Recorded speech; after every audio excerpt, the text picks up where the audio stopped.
More incumbent lawmakers bow out of the upcoming LegCo election ahead of the nomination period. Hong Kong stocks opened the week with declines as U.S.-China trade tensions flare again.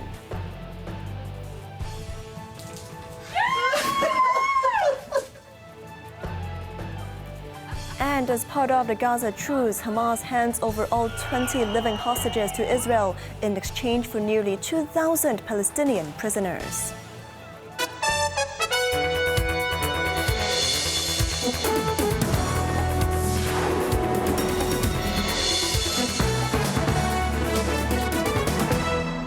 Good evening, you're watching Cable News. I'm Cheryl Yun. Veteran lawmakers Frankie Yik and Lo Wai Kwok announced today they would not seek re-election in December's Legislative Council polls, continuing a wave of retirements among the city's older politicians. Quinton Yang tells us more. 72-year-old Yik from the transport sector said he made the decision after careful consideration and discussions with family and party members, urging supporters to get behind more young people with the commitment and the capability to serve.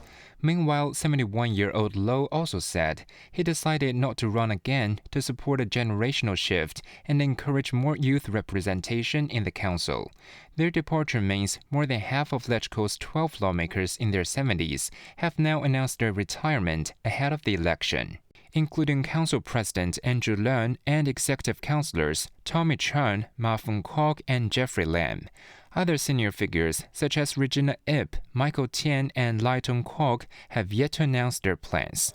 The political reshuffle has sparked discussion about whether an informal age limit is being implemented. The Liberal Party Vice Chairman Michael Lee denied the speculation, suggesting the earlier departures of Leung and Ma simply set an example for others to consider. With the nomination period opening next Friday and elections scheduled for December 7th, the Liberal Party will hold a meeting tomorrow to discuss its electoral strategy following the departures of both Ik and party leader Tommy Chun. Quinton Yang, Cable News. Shares in Hong Kong slumped, tracking their global peers as the renewed trade spat between China and the United States is getting on investors' nerves. The benchmark Hang Seng Index recovered some of its loss to end the day down 400 points after having dived more than 900 points in morning trade. A 6-day sell-off has cost the index an accumulated 1,400-point loss. Bess Leung reports. Amid heightening uncertainties over the U.S.-China trade tensions, the Hang Seng Index at one point plummeted by 954 points shortly after lunch and briefly breached the 50-day moving average before settling a bit to recover half of the loss, closing down 400 points at 25,889 points. Meanwhile, market turnover reached $490.3 billion, marking the fourth highest level in history, while southbound capital recorded net purchases of $19.8 billion, the most in nearly 2 months. Technology stocks once faced heavy sell-offs, with the tech index dipping nearly 5% before regaining its footing to close down less than 2%. Alibaba and Meituan descended for the 5th day, while Tencent and Kuaishou once saw declines of some 4 to 7%. Xiaomi dipped below the $50 mark following reports that the doors of its electric car SU7 failed to open after a fiery crash in China. Other auto stocks were also under pressure.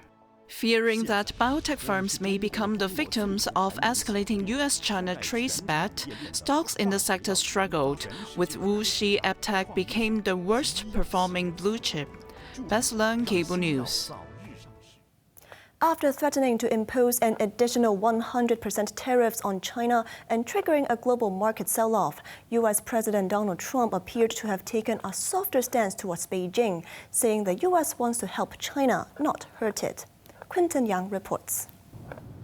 Speaking to reporters aboard Air Force One en route to the Middle East, Trump struck a notably conciliatory tone, asserting his great relationship with President Xi Jinping would ensure things will be fine. I think we're going to be fine with China. Look, I have a great relationship with President Xi. He's a very tough man. He's a very smart man. He's a great leader for their country. He's a great leader. and I have a great relationship with him. I think we'll get it set. I know what happened. I really understand what happened, and I'm not even saying he's wrong. However, when pressed on the November 1st deadline on new tariffs against China, Trump confirmed the plan remains unchanged. This shifting rhetoric followed a global sell-off triggered by his announcement of 100% tariff on Chinese products last Friday, which wiped an estimated $2 trillion from Wall Street.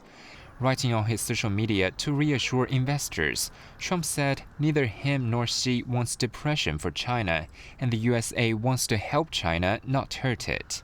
However, Beijing has maintained a firm stance. Foreign Ministry spokesman Lin Jian reiterated that China will take corresponding measures if the U.S. insists on its course, but simultaneously called for dialogue to avoid further escalation.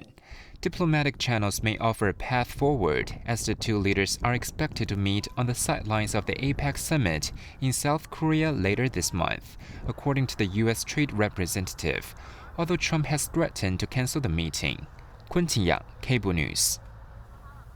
Trade experts in the city are adopting a wait-and-see attitude toward the planned 100% tariffs by the United States on Chinese imports, while downplaying the immediate impact on local businesses. The U.S.-China trade war reignited as U.S. President Donald Trump threatened to impose an additional 100% tariff on Chinese imports effective November 1st in response to Beijing's tightened rare earth export controls. Trade Development Council Chairman Frederick Ma highlighted the high volatility of Trump's policy since April, noting it is difficult to predict outcomes and urging cautious observation. He added that the industry should not over-rely on just one or two markets, emphasizing that firms have already seen noticeable results in diversifying toward the Middle East and ASEAN countries. Meanwhile, Hong Kong Shippers Council Chairman Willie Lin said on a radio program that manufacturers have pre-shipped goods for Thanksgiving, delaying the tariff's immediate effects. All eyes are on the APEC summit in South Korea at the end of the month, where a potential meeting between Trump and President Xi Jinping could ease tensions. Lin expressed hope for dialogue but warned that no meeting could signal dire prospects. In other news, thousands of private medical or dental clinics across Hong Kong can apply for a new operating license or a letter of exemption starting today. The application is part of an expanded regulatory regime aimed at tightening oversight of such practices, especially run by corporations. Jamie Liu reports.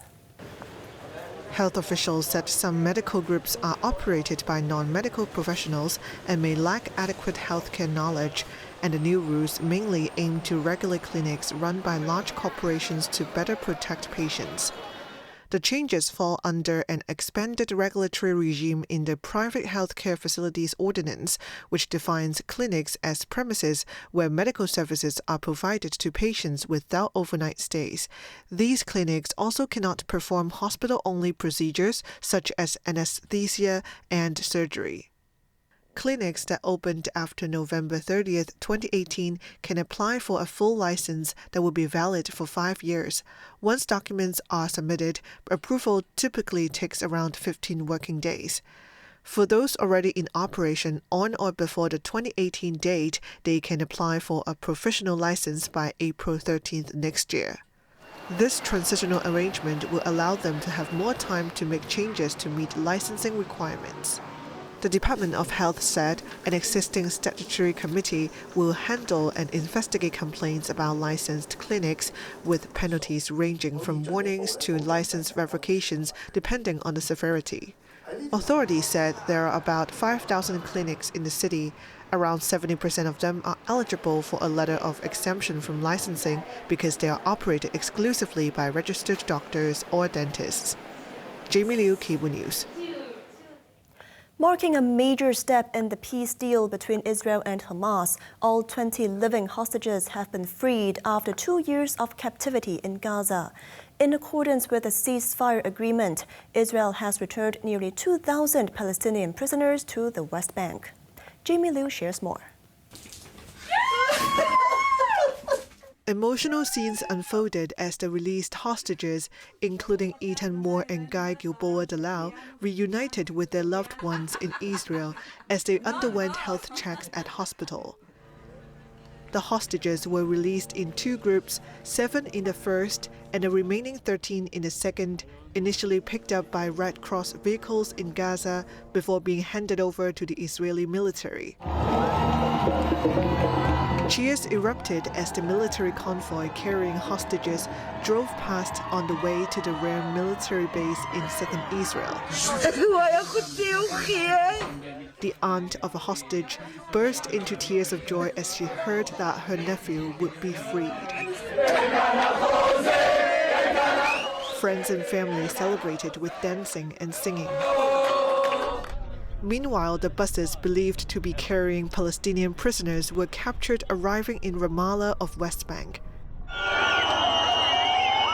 Israeli media reported that nearly 2,000 Palestinian detainees have been released, including 250 serving 1 or more life sentences. Jamie Liu, Cable News. The 2025 Nobel Economics Prize was awarded to 3 researchers for their work in explaining innovation-driven economic growth. The 3 awardees are Joël Mocker from the Northwestern University, Philippe Aghian from the Collège de France and the London School of Economics, and Peter Howard from Brown University. 1/2 of the prize goes to Mocker for having identified the prerequisites for sustained growth through technological progress. The other half jointly goes to Aghian and Howard for the theory of sustained growth through creative destruction. The prize-awarding body stated that the laureates' work highlighted how new technology can drive sustained economic growth, a phenomenon that was not the norm throughout most of human history when stagnation prevailed. The prestigious award is formally known as the Bank of Sweden Prize in Economic Sciences in memory of Alfred Nobel. Hong Kongers heading to Europe should brace for delays, with airport arrivals potentially taking up to 4 hours, as the European Union's new entry-exit system, launched just yesterday, has already been causing significant queues across border entries. Quinton Yang shares more. Long queues of vehicles built up at the Croatian-Bosnian border on Sunday as the European Union's new digital checks came into force.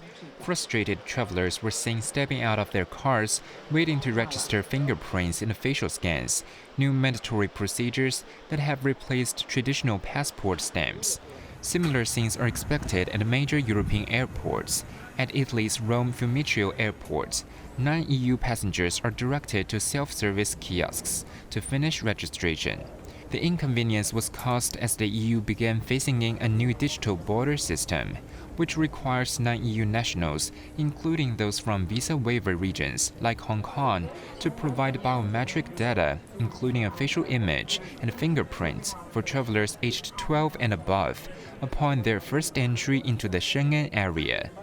This data will be stored for 3 years to streamline future border checks and accurately track the permitted 90-day stays. While the EU promises the system will enhance security and efficiency long-term by combating fraud and overstays, the initial rollout has been challenging. Airlines and rail operators like Eurostar are proactively warning passengers to factor in significant extra time for border checks, especially on their first trip under the new regime. Quinton Yang, Cable News.